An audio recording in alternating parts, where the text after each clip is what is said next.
Over the past 48 hours, I've been doxed, harassed, my parents have been harassed. Valid L's made a post on me talking about how I was grooming minors or whatever. It was a fake screenshot. It's been confirmed by the chat itself, doing it to fuck with me. They don't care, and they can't be canceled, and they're gonna keep doing this no matter what, because they're truly terrible people. Hey, what up, it's your boy Nick. So before we begin, I want to make something so clear. Comments help videos. It's a really simple concept that I really think trolls forget. Like, whether you like my videos, hate them, it doesn't matter. Every comment you put on a video helps it do better. Not only should you comment, you should comment like 4 or 5 times. So I'm gonna be so real with you. I don't care what transphobes have to say, but if you have something to say, I promise I will take your comments super personally, and anything you say will not only piss on my crops, but it will also break all my bones. And to all my actual supporters, I read all your comments, and I appreciate every single one of you, especially those who commented on my closed species video with actual, like, rational takes. Y'all were so cool for that. But without further ado, let's get into the video. So where do we begin?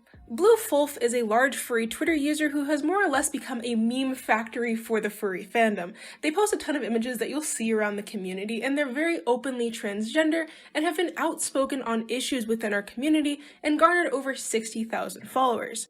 This week, however, they were maliciously doxed, harassed, and framed as a pedophile by a transphobic group on Twitter led by the account Valid L's. So Valid L's is a transphobic Twitter account focused on posting anti-LGBT rhetoric and misinformation about trans, drag, and gay people. Alongside large accounts like Libs of TikTok, they are contributing to the rise of villainization within marginalized communities. They've gone out of their way to spread blatant misinformation and fear-mongering against trans people, and going as far to mock the tragic deaths of a 16-year-old trans murder victim and the death of a trans person who had suffered a life-ending seizure only several days ago. Only go to show how absolutely heinous this account and its followers are. Beyond that, they constantly retweet and mock stories of trans people who have been attacked, thrown out of their homes, and suffered at the hands of friends, family, and strangers. So this all began in the official L's group chat, where they are seen discussing Bluefolf and claiming her as their next target. The following day, they tweeted a fake Discord conversation screenshot claiming that Blue was attempting to sexually roleplay with a minor. And truthfully, it's the weakest fake I've ever seen, but even still, to a platform of almost 60,000 people, it was enough to get a hate mob actualized and out for blood. The hashtag Bluefolf is innocent and deplatform Valid L's has been trending for days straight as a result. So, unfortunately, as many trans people experience, Blue's parents are not supportive of their child, both for being trans as well as for being a furry. But Blue's father was messaged, and both parents have been sent falsified DMs of the people claiming Blue is a predator. And unfortunately, whether out of ignorance or malice, the parents were not only convinced the information was true, but coaxed out of Blue's address information as well, most likely being told that legal action was going to be taken. Alongside that, Blue's father was sent revenge porn of their own child, as images of Blue's AD account were forwarded to him, claiming they were used in conversations with minors, as admitted in the Valid L's group chat. It is now assumed that Blue's address is freely in the hands of the very people willing to fabricate pedophile accusations against them. Previous to all of this, Blue had already been a victim of harassment, as people had called her work and sent them nudes, leading to her suspension. So while Blue is not a stranger to these depraved attacks, it only goes to show how far snowflakes on the internet get offended by someone doing what they want with their own life and their own body.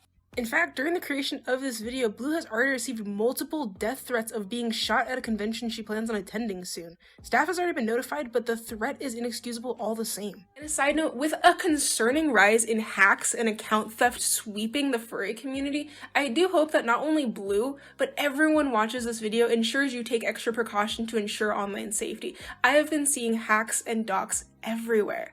Whether it's a VPN, a PO box, and two-factor authentication with security keys, do what you have to do, because physical threats against trans people are on the rise due to the defamation of the community. The people responsible for Blue getting doxxed have been exceedingly open about their involvement, seeing as their accounts are clearly alts, reveling in the anonymity that they have afforded to themselves but stripped from Blue. One even claims that despite them seeing Blue as a lolcow and openly doxing her, he hopes Blue gets rehabilitated, as if Blue's life is any of their business.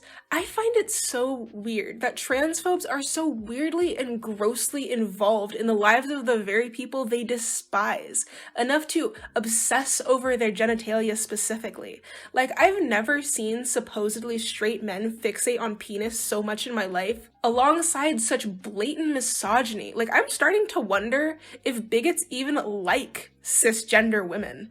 But online, it has become increasingly prevalent, the amount of doxing and harassing that we are seeing on a daily basis.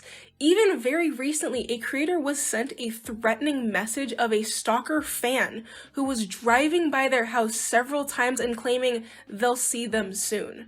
We are at a historic rise in misinformation with the rise of AI generation, the monetization of algorithms to promote hate speech, and parasocial boundaries becoming more blurred by the day. People are preaching the same fear-mongering bandwagon calling cards we've seen for homosexuality and now the drag and trans community. The idea that LGBT people are inherently deceptive and predatory and threats to children.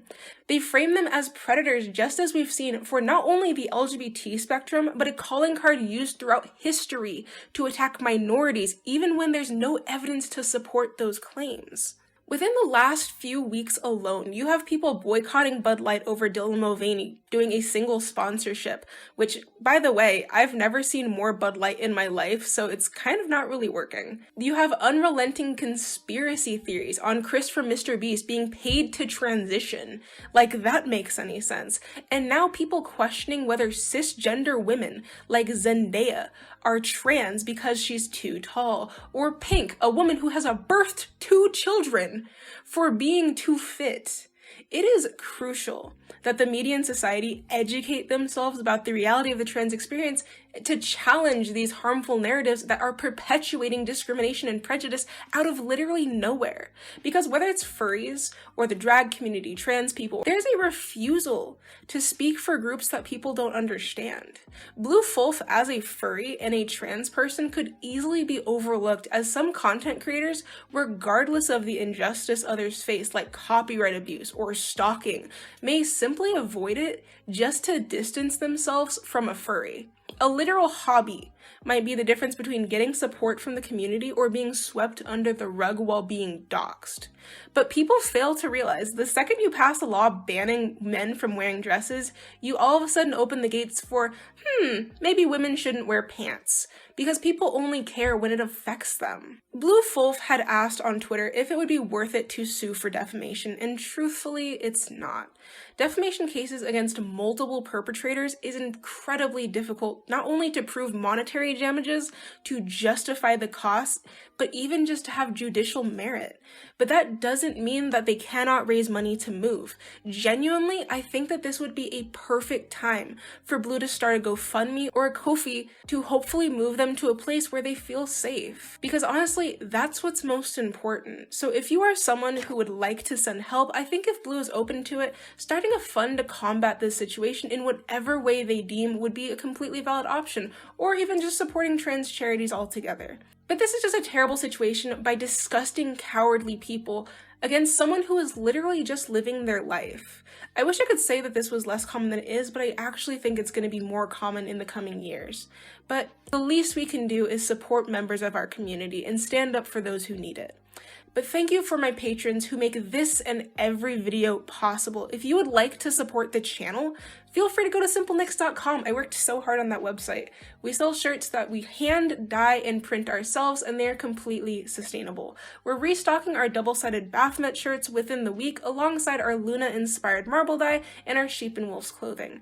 Or you can join the sticker club and get a hand-drawn sticker of your character each month and seeing the fursuit pre-mades that I have up for sale. But honestly, even just watching and commenting goes a long way to support the channel. But as always, my name is Nick, and remember, Keep it simple.